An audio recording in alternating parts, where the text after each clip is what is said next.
สูตรวิ่ง2ตัวมาตัวครับจัว100%ของ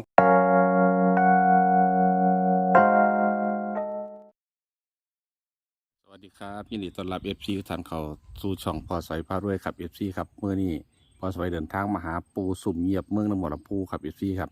ตามแนวทางของปูนะครับเนาะหลังจากบ่ได้มาหาปูโดนนะครับ FC ครับบ่ได้เว้าทั้งสัมผัสทั้งโทรศัพท์ก็บ่ได้สัมผัสเนาะครับเนาะก็ได้หาตัวโอกาสมาอยากมาหาปูนะครับ FC ครับก็บัดนี้สิมาตามแนวทางของปูสุ่มเงียบเมืองหนองบัวลำพูต่อนะครับเด้อว่าปูสิได้แนวทางตัวใดนะครับเนาะฝากกับ FC ทุกท่านทุกคนมื้อนี้ครับไปก็เข้ามาแล้วก็กดไลค์กดแชร์ให้กับพอสวยพารวยนะครับเพื่อกดกระดิ่งแจ้งเตือนเอาไว้ครับเพื่อสิบ่ได้พลาดข่าวสารใหม่ๆจากทางช่องของพอสวยพารวยนะครับเนาะเป็นความเชื่อส่วนบุคคลนะครับเพื่อให้ใช้วิจารณญาณในการรับชมครับไปหาปูสุ่มเงียบกันครับไปฟังเพิ่นสิเว้าสู่ฟังครับ FC ครับการนมัสการครับปูครับ เจริญพร เมื่อนี้มาตามถึงวัดหาปูเช่นเคยครับ FC ครับเพราะว่าเคยมาแล้วก็อยากมาไปกับฮิกิกันฮอนอยู่บ่ได้มาก็ได้ต้อง2 งวด 3 งวดค่อยได้มาทีนึงก็มีโอกาสมากกับเขามากราบตามหวยสูตรของปูสุ่มเงียบอีกเช่นเคยครับกับมื้อนี้ก็อันปูของปูฝันดีบ่ปู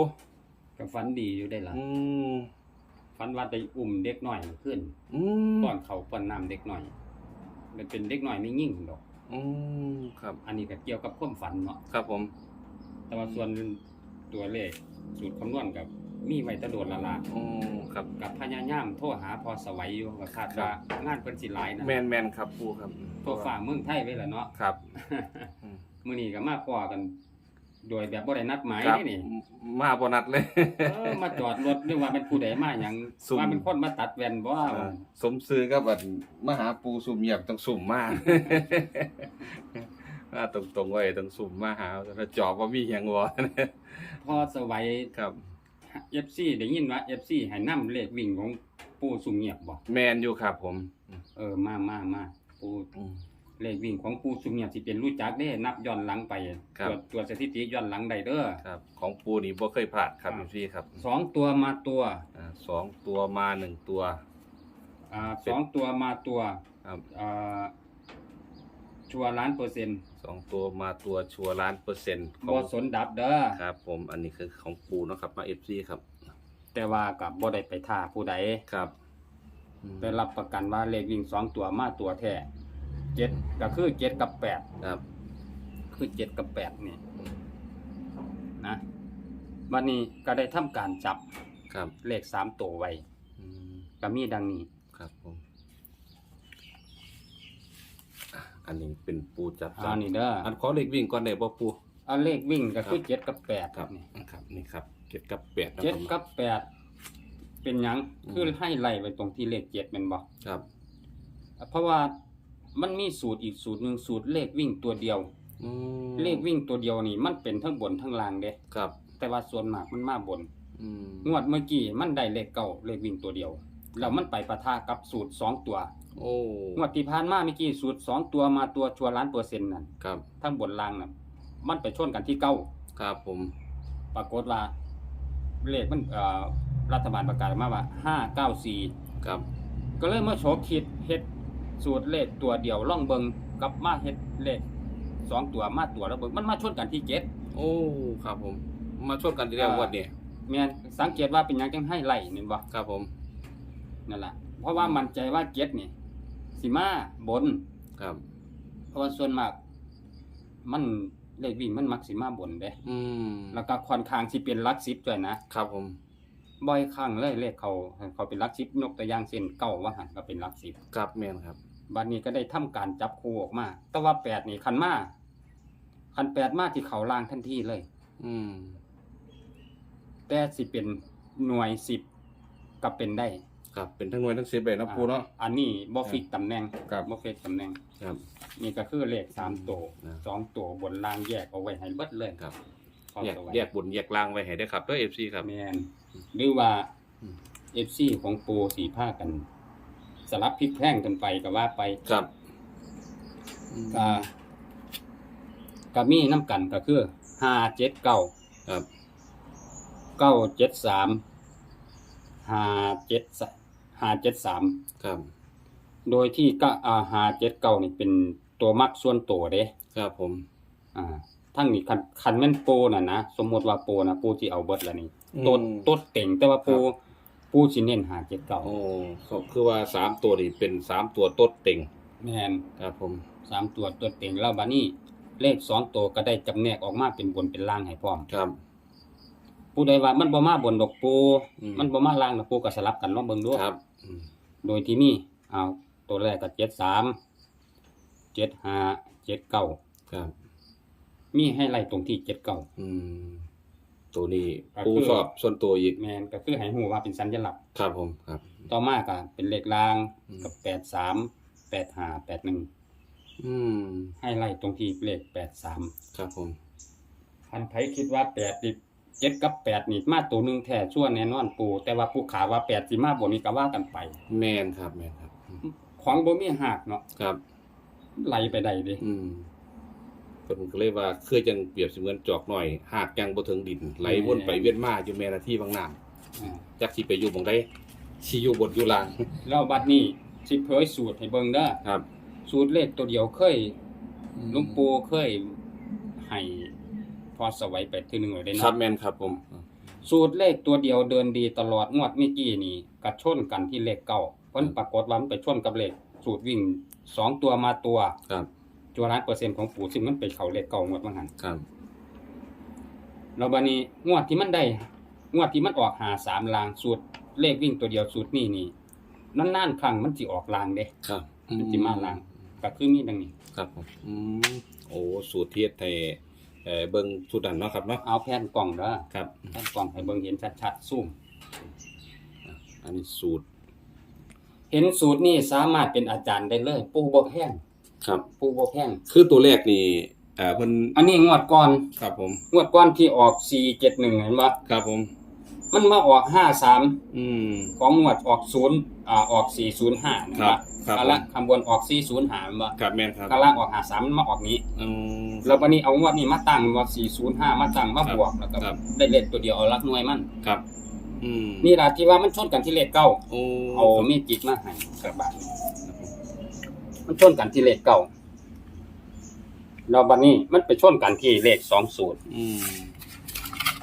สูตร2ตัวมาตัวน่ะนะครับ ผม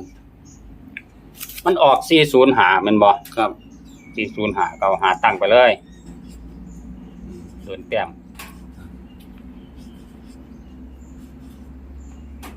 วงกลมไปที่2ตัวท้าย อืม เป็น8กับ9งวดที่ผ่านมาเมื่อกี้เด้ ครับผม 1สิงหาเนาะ ครับผม 1สค อืม 65มันเข้าเก่า อืมเก้า นี่ เก้า คือ สี่ สูตรนับ ครับ บัดนี้งวดที่มานี่เอา594ตั้ง อืม เอา4เอาเลขท้ายเด้อ ครับ เดินแต้มต่อนับไป6 7 8ได้เลขวิ่งมา2ตัว ได้เรียนอยู่2ตัวคือ7กับ8 อ่า คือตัวนี้ แม่น ครับเนาะ ซึ่งมันมาชนกันนี่เห็นบ่มันมาชนกัน อืม มันมาชนกันที่เลขวิ่งตัวเดียว ครับ ชนกันที่7งวดนั้นมันชนกันที่9มันมาออก9 4เลขท้ายแล้ววันที่ ครับ 1งวดนี้มันชนกันที่7 อืม ก็เลยเป็นที่มาของ เลขวิ่งเด่น7 เลขวิ่งเด่น7นะครับเอา คันไผสิเอาไป อืม วิ่งบนวิ่งล่างตัวเดียว แนะนำให้เอา7เม็ดเดียว เม็ดเดียวเลย อืมครับผม ถ้าวิ่งตัวเดียวเอา7วิ่งเป็นทั้งบนทั้งล่าง ครับโอ้เป็นได้ทั้งบนทั้งล่าง ครับ แล้วเลข2ตัวนี่เป็นเลขวิ่งทั้งบนล่างนี่มา ครับ ตัว ครับครับ แต่ถ้าหากปูมั่นใจผิดตำแหน่งไปว่า7มันสิมาบน ครับ นี่ก็เป็นเรื่อง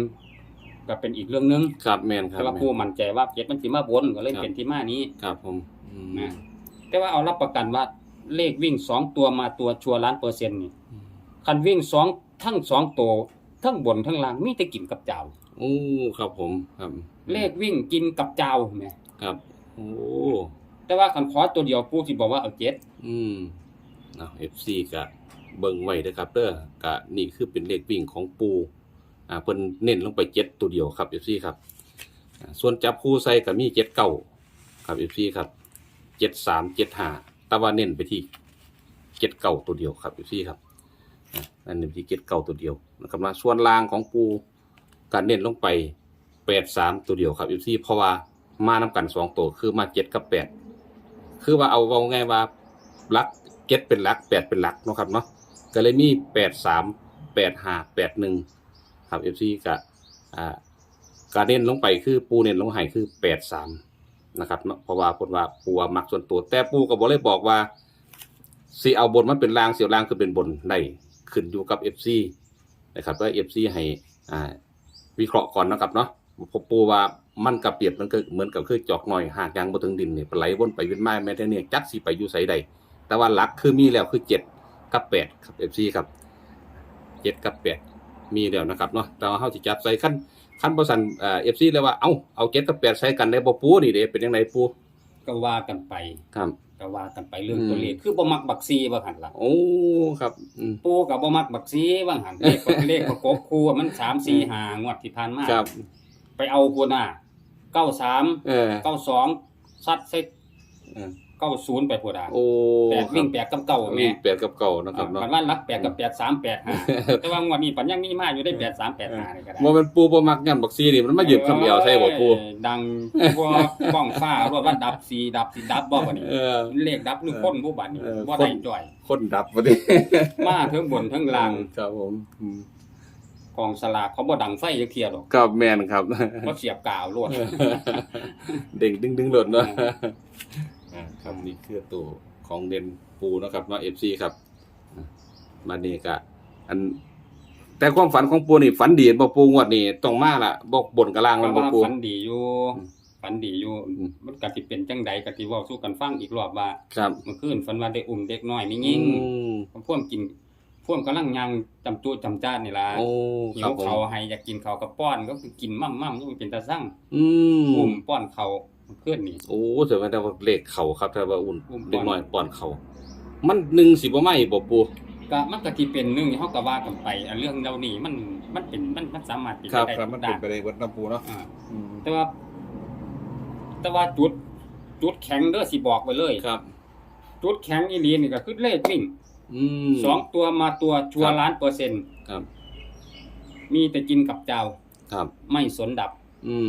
เนี่ยของปูเนี่ยครับผมผู้ใดบ่มักเลขจับคู่ประกบคู่3ตัว2ตัวเอาเลขวิ่งไปลองเบิ่งครับไปประกบกับของครูบาอาจารย์สำหรับนักวิ่งนักแล่นทั้งหลายเนาะครับเนาะแม่นที่เฮาคิดว่าแม่นคักแล้วล่ะครับผมเอาของคนนี้ไปใส่ครับชนกันบ่สินะครับผมครับก็ขอบคุณปู่หลายนะครับเด้อมื้อนี้ที่ให้แนวทางเอาไว้พิจารณาเบิ่งเนาะครับเนาะขอการนมัสการครับปู่ครับครับผมนี่ก็คือแนวทางของปู่สุมเงียบเมืองหนองบัวลำพูนะครับเนาะพอไว้ก็ติดตามมาตลอดครับอยู่ที่ครับคือบ่อยากให้พลาดกับการติดตามนะครับเนาะแต่ว่าก็พลาดไปคือว่าช่วงรัดตัวก็มีนะครับเนาะคันมีเวลาปุ๊บมันก็สิมาหาปู่ทันทีหรอกครับอยู่ที่ครับก็สำหรับคลิปนี้ก็สิได้ยุติเพียงสมีนะครับเด้อให้ FC ใช้วิจารณญาณในการรับชมครับทางช่องเป็นเพียงแค่แนวทางทางช่องเป็นเพียงแค่สื่อกลางเท่านั้นครับเป็นความเชื่อส่วนบุคคลนะครับเนาะขอจบคลิปนี้ไว้เพียงสำนี้ขอกล่าวคำว่าสวัสดีครับสวัสดีงามครับ